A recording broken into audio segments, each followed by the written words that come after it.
हम परमेश्वर का धन्यवाद करते हैं कि परमेश्वर ने एक बार फिर से हमको ये अवसर दिया है कि परमेश्वर के ज्ञान और उसके वचन के प्रकाशन में बढ़ते जाएं। प्रभु यीशु मसीह में प्रिय भाई और बहनों, जैसा कि आपको मालूम है, बीते दिनों से हम पवित्र आत्मा के ऊपर अध्ययन कर रहे हैं। तो आज एक बार फिर से हम जिस वचन को पढ़ने के लिए जा रहे हैं वो वचन हम लेंगे पहला शमूएल उसका 16 अध्याय और 14 वचन। यहाँ परमेश्वर का वचन कहता है, यहोवा का आत्मा शाऊल पर से उठ गया और यहोवा की ओर से एक दुष्ट आत्मा उसे घबराने लगा। जब हम इस वचन के ऊपर अपना ध्यान फोकस करते हैं, गहरी स्टडी को करते हैं, तो हम पाते हैं कि शाऊल जिसका अभिषेक किया गया था शमूएल के द्वारा और परमेश्वर का आत्मा उसके साथ रहता था, और वो आत्मा अब उसके ऊपर से उठ गया है, शोकित हो गया है, दुखी हुआ है, और एक दुष्ट आत्मा उसके ऊपर आके ठहर गया है। हम कबूतर के विषय में गहरे रहस्य को जान रहे थे। तो जब हम कबूतर के कुछ एक व्यक्तित्व को देखते हैं तो कबूतर के स्वभाव के बारे में हम जानते हैं कि कबूतर जो है अजीब जो आवाजें होती हैं, जो डरावनी आवाजें होती हैं, वहाँ कबूतर ठहरता नहीं है। यदि आप कबूतर को किसी बड़ी भयंकर आवाज से डराओगे तो कबूतर वहां से उड़ जाएगा। एक बार वो फिर लौट करके आएगा, फिर यदि दोबारा उसे डराया गया तो वह उड़ जाएगा। 2 बार तो वो वापस आ सकता है, पर जब वो तीसरी बार उड़ेगा तो उस जगह पे फिर वो वापस नहीं आएगा। कबूतर के स्वभाव के विषय में ऐसा बताया जाता है। और ये घटना हम कबूतर के विषय में नूह नबी के दिनों में भी देखते हैं। नूह नबी कबूतर को जल प्रलय के पश्चात उड़ाता है, और हम पाते हैं कि कबूतर को अपने पांव रखने का आधार न मिला और लौट करके वो नूह के पास फिर आ जाता है। 7 दिन बीतने के बाद फिर नूह उसी कबूतरी को फिर उड़ाता है और एक नया जैतून का पत्ता लेकर के फिर आ जाता है। तीसरी बार जब कबूतर को उड़ाया जाता है तो बाइबल हमें बताती है कि वो कबूतर फिर लौट करके नहीं आता है। तो यहां से हमें एक तथ्य मिलता है कि 2 बार जो कबूतर आता है कुछ ऐसा उसे असहज सा महसूस होता है, तो तीसरी बार वहां फिर कभी नहीं आता। और पौलुस ने इफिसियों की पत्री 4 अध्याय 30 वचन में हम पिछली बार देख रहे थे, कहा था कि पवित्र आत्मा को शोकित मत करो, दुखी मत करो। यदि वह उठ करके चला गया तो 1 बार 2 बार हो सकता है परमेश्वर का आत्मा छू ले, वापस आ जाए। अगर वो तीसरी बार चला गया तो फिर कभी लौट करके नहीं आएगा। और हम राजा शाऊल के दिनों में इस घटना को जब हम देखते हैं तो पहली दफा राजा शाऊल का जब अभिषेक हुआ तो उसे हम जब पहला शमूएल उसका 13 अध्याय और उसके 8 वचन के ऊपर अपना फोकस करेंगे तो हम पाएंगे कि होम बलि और मेल बलि का जिक्र आता है।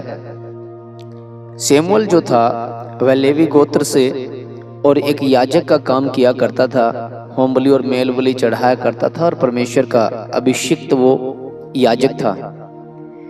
और शाऊल जो चुना गया था राजा होने के लिए और उसको अपने काम के लिए चुना गया था। लेकिन शमूएल ने शाऊल से कहा था कि जब तक मैं ना आऊं तब तक होम बलि और मेल बलि न चढ़ाना, मैं चढ़ाऊंगा आकर के। और वो ऐसे घबराए हुए थे, फिलिस्तीनियों के विरुद्ध युद्ध के अंदर लोग डरे हुए सहमे हुए थे।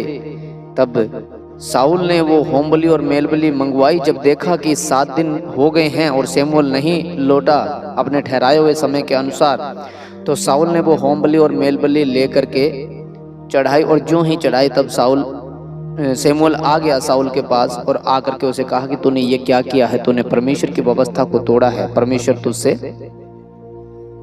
घृणित करता है। और वहां पे उसे एक श्राप मिलता है कि परमेश्वर अब तेरा राज्य बना नहीं रहेगा। तब वो दुहाई देता है और उसे माफ कर दिया जाता है, और फिर वो युद्ध लड़ता है और बहुत से युद्धों को वो जीतता है।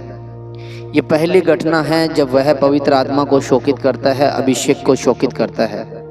फिर दूसरी घटना उसके जीवन में हम देखते हैं, अमालेकियों के एक विरुद्ध युद्ध हुआ और शमूएल ने उससे कहा कि परमेश्वर यहोवा कहता है कि अमालेकियों का कुछ भी नहीं छोड़ना, ना कोमलता दिखानी है, उनका सब कुछ नष्ट करना है, कुछ भी नहीं छोड़ना है। वो बुरे लोग हैं, उनके अंदर बुराइयां हैं, उनकी दृष्टि सही नहीं है, उनके शरीर सही नहीं है, व्यभिचारी की संतान है, उनमें गुप्त रोग पाए जाते हैं, उनके पशु पक्षी सब कुछ जो है अशुद्ध हो चुके हैं, बीमारियों से ग्रसित है। यदि उनमें से कोई भी चीज तूने अपने लिए रख ली, तेरे परिवार में अगर वो आ गई, तेरी प्रजा में अगर वो आ गई, तो सारे के सारे बीमारियों से जकड़े जाएंगे।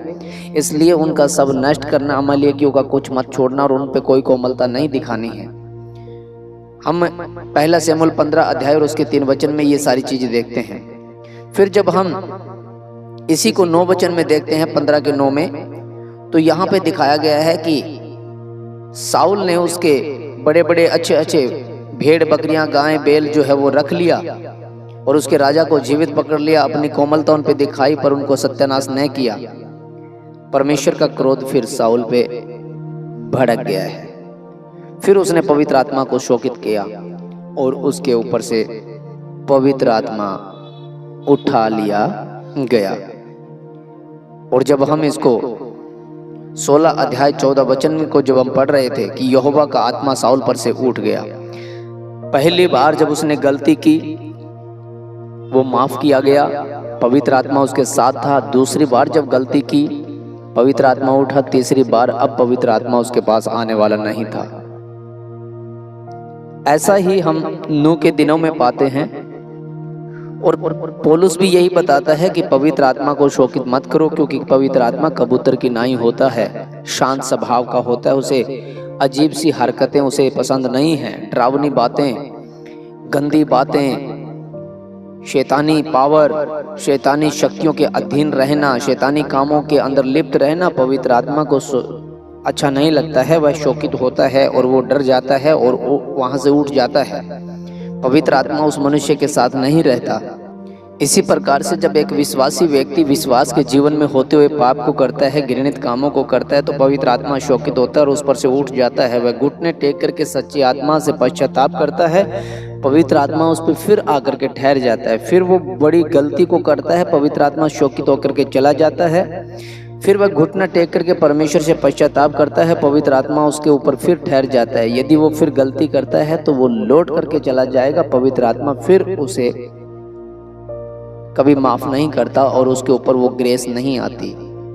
फिर वो उस काम के ऊपर स्थिर नहीं रह पाता जो काम उसे सौंपा गया है। हाँ, शायद हो सकता है कि अंतिम क्षण तक अगर पश्चाताप करे उसका उद्धार हो सकता है, पर जिस काम के लिए उसे चुना गया था और जो ग्रेस जो उसके ऊपर नूर था, जो परमेश्वर की जो सामर्थ थी, वो ग्रेस वो ब्लेसिंग उसके जीवन में फिर कभी लौट करके नहीं आती। वो वरदान, वो फल जो उसमें पाए जाते थे, वो जो सेवकाई का जो हिस्सा पाया जाता, फिर वो ग्रेस वो उसके जीवन में लौट करके फिर कभी नहीं आ पाती। जैसे कबूतर नहीं लौट करके आता, उसी प्रकार से पवित्र आत्मा फिर लौट करके नहीं आता। दाऊद के जीवन की जब घटना को हम देखते हैं, दाऊद जब युद्ध के समय में प्रजा जो सेना जो थी वो युद्ध लड़ने के लिए गई है और दाऊद अपने ओसारे के ऊपर टहल रहा है। समय युद्ध का चल रहा है और राजा घर में टहल रहा है। समय नेतृत्व का था, लेकिन वो अपने घर में ही रहा और उसकी निगाहें भटकी, बेतसेदा की तरफ उसकी निगाहें गई। उसने अपने काम की जिम्मेवारियों को नहीं समझा।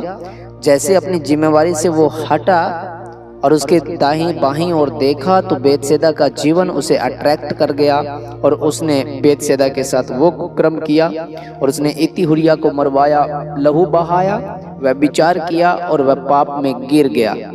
जब वह पाप में गिरा, उसके जीवन में ट्रेजेडी हुई, उसके देश में मरी फैली, उसके बेटे ने बगावत की, उसका राज्य चला गया। नंगे पांव दौड़ करके दाऊदपुर को छोड़ना पड़ा और बहुत दूर जाके और पहाड़ों में रह के उसे जीवन को व्यतीत करना पड़ा और रो करके दुहाई देनी पड़ी। जब वह घुटने टेक कर रो रो करके पश्चाताप कर रहा था, तो बाइबल ऐसा कहती है कि तब पवित्र आत्मा उसे फिर से मिला और दाऊद जो है भजन संहिता 51 अध्याय 10 और 12 वचन में क्लियर साफ शब्दों में लिखता है, स्पष्ट रूप में हमें बताता है, हे परमेश्वर, मेरे अंदर शुद्ध मन उत्पन्न कर और मेरे भीतर स्थिर आत्मा नए सिरे से उत्पन्न कर। मुझे अपने सामने से निकाल न दे और अपने पवित्र आत्मा को मुझसे अलग न कर। अपने किए हुए उद्धार का हर्ष मुझे फिर से दे और उद्धार आत्मा देकर मुझे संभाल। क्योंकि दाऊद जानता है कि वो पवित्र आत्मा शोकित होकर के उसे छोड़ करके चला गया है, और दाऊद जो मांग रहा है उसी आत्मा, उसी ग्रेस को मांग रहा है कि जो ग्रेस तूने मुझे दिया था, वो ग्रेस जो मुझसे छीना गया है मेरे पाप की वजह से, मेरे गुनाहों में पड़ने की वजह से, वो मुझे फिर से लौटा दे। एक बार तू मुझे नए सिरे से उत्पन्न कर, तब मैं तेरी गवाही देने पाऊंगा और तेरे पराक्रम के कामों का प्रचार मैं करने पाऊंगा। और परमेश्वर ने उसकी दुहाई को सुना और दाऊद को जो है फिर से वो ग्रेस मिलता है।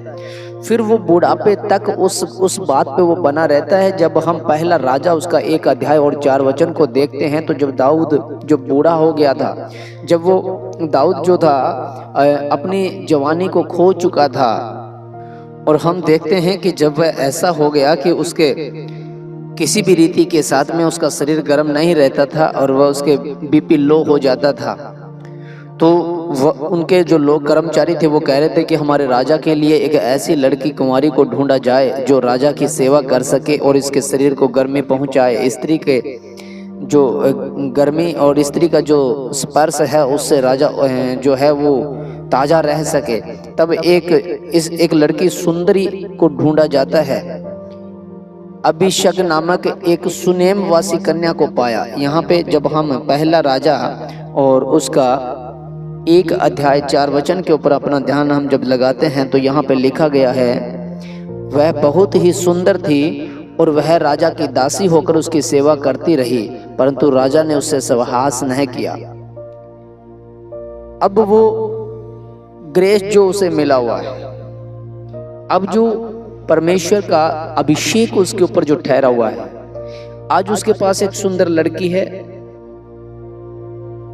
और राजा है और वो उसकी सेवा टहल करती है, यहाँ तक कि उसके मसाज भी करती है, उसके साथ रहती है। पर अब राजा कभी उसके साथ में ऐसे कुकर्म नहीं कर रहा है, कभी उसके साथ में व्यभिचारी में लिप्त नहीं है। अब राजा का ध्यान उसके ऊपर नहीं जाता है, क्योंकि वो एक बार ही पवित्र आत्मा को शोकित किया उसने, और उसने उसका खामियाजा भुगता। उसने फिर कभी पवित्र आत्मा को शोकित नहीं किया। और उसके बुढ़ापे के समय में वह जब अपने लोगों में सो गया, जब वह प्रभु में सोया, तो उसने बाकायदा लिखा था क्लियर उसके वचन में वो कहता है कि मैं तो जानता हूं कि वह मुझे अधलोक में न छोड़ेगा, मैं जानता हूं कि वो मेरी हड्डियों को सड़ने न देगा। ऐसे ऐसे गहरे रहस्य लिख करके गया दाऊद, जो पहले ही बता चुका था अपने आने वाले उस जीवन काल के विषय में। तो जब हम पवित्र आत्मा को शोकित करते हैं तो हमारा ग्रेस चला जाता है, हमारा जो परमेश्वर के रिलेशन है परमेश्वर के साथ वो खत्म हो जाता है। पवित्र आत्मा जब हमारे भीतर आया है, हम अपनी आंखों, हाथों, पाँव को, अपनी जुबान को, अपने सुनने की क्षमता को, हम क्या सुनते हैं, क्या देखते हैं, क्या बोलते हैं, हमने कहीं अंदर छल तो नहीं पाल रखा है क्या? हम बुराइयों के ऊपर खड़े होकर के आज जब हम देखते हैं पवित्र आत्मा के इस गहरे रहस्य को देख रहे हैं और जो जगत के अंदर हो रहा है उसको देख रहे हैं, तो क्या आप यकीन मानिए वो प्रेत आत्मा, वो शैतान का आत्मा मसीह का रूप धारण करके आज प्रचार किया जाता है कि मसीह का विरोधी आएगा, मसीह का विरोधी आएगा। हालात और परिस्थितियों को देखते हुए लगता है मसीह विरोधी प्रबल हो रहा है कलीसिया के ऊपर। 90% लोग जो है आज भरमा दिए गए हैं। बड़े बड़े चुने हुए प्रोफेट जो है किसी पास्टर की फोटो लगाते हैं, किसी चर्च की ड्रेस को पहनते हैं, ब्रांचे फ्रांचाइज पता नहीं, स्क्रीन चर्च, डिजिटल चर्च, पता नहीं क्या क्या हो रहा है। नॉन बिब्लिकल टीचिंग चल रही है, किसी का हृदय परिवर्तन नहीं हो रहा है। कोई एमएलए खड़ा कर रहा है, कोई राजनीति में घुस के खड़ा हो गया है, प्रभु यीशु मसीह ने कहा था बरअब्बा से, तेरा राज्य और है और मेरा राज्य और है। बरअब्बा इज़राइल को आजाद कराना चाहता था, सुख सुविधा देना चाहता था। प्रभु यीशु मसीह इज़राइल को आजाद कराने चाहते थे, सुख सुविधा देना चाहते थे। पर प्रभु यीशु मसीह आत्मिक लड़ाई लड़ रहे थे और वो संसार की लड़ाई लड़ रहा था।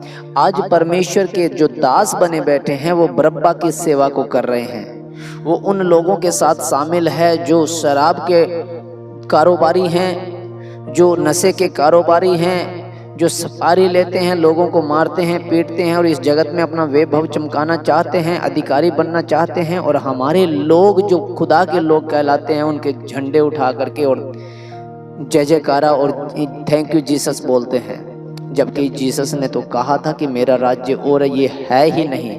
आप जानिए, आप समझिए मेरे प्यारे भाई और बहनों, परमेश्वर के प्यारों, प्लीज प्लीज इस आत्मा को जानो। बाइबल कहती है हर एक आत्मा की प्रतीति मत करो, बच जाओ इस शैतानी आत्मा से, इसने जगत भरमा दिया है। निकल आओ इन लोगों से, भीड़ का हिस्सा मत बनो। सकरा है वह मार्ग जो सत्य को जाता है, और खुला और चौड़ा है वह मार्ग जो मृत्यु को जाता है। भीड़ देख करके मत दौड़ो, एक दिन बर्बाद हो जाएंगे हम लोग। प्रभु के पीछे आओ, परमेश्वर के पीछे।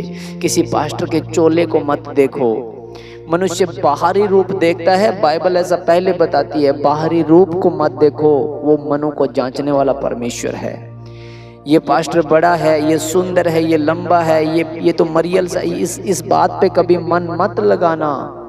वो शैतान आप ज्योतिर्मय दूत है, उसके दास भी अगर प्रेरितों का रूप, प्रोफेट का रूप धारण कर ले तो इसमें कोई शक नहीं है।